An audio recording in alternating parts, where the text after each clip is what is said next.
This is the point in the evening where I get to make a speech. It was suggested on the subject of numbers and the media, and it was suggested I speak for 7 minutes, which is a curiously precise number in itself. Perhaps a spurious precise number in itself when you think about speeches. I prefer 5 to 10 minutes than 7 minutes. And the issue of spurious precision is part of what I want to talk about in the remaining 9 minutes of my talk. Now, what I observe as a user of statistics in the media is that, by and large, people are actually not interested in the number itself. They have no idea, actually, what the number is or what the number represents. What numbers are is rhetorical devices that are used to give authority to a person who is speaking and to demonstrate that they have thought about and researched the topic on which they are speaking. Another thing I find, as someone working in the media, is that one can get involved and embroiled in statistical arguments, which one then feels one needs to come in and help people with.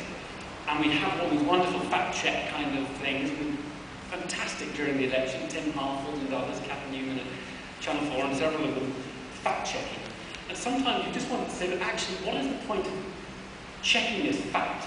Because it's entirely irrelevant to the issue that is at stake. So we've allowed ourselves, by numbers, to be drawn into a stupid argument when the whole thing is irrelevant anyway. A not bad example of it, actually, was the argument over, it dominated the first 10 days of the election campaign, the argument over the Tories' £6 billion of cuts in the first year of the new Parliament. £6 billion of cuts. Could they do it? How many teachers and police would be cut by the thing? Could you do it through efficiency?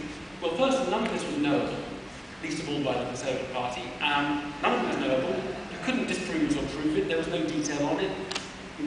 But the main point was that it was irrelevant. Whether there was an efficiency saving or not, it was only year one. There were another 90 billion to go. And the idea that those were going to be efficiency savings was a myth, that we were never going to get it all out of efficiency saving.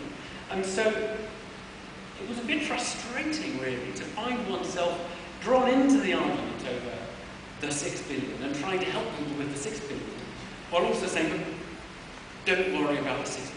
It's so not where the action or the issue should be. And that is another example of where I think the numbers can sort of get in the way of the understanding. So too many numbers in the media. I'm all for reducing the numbers.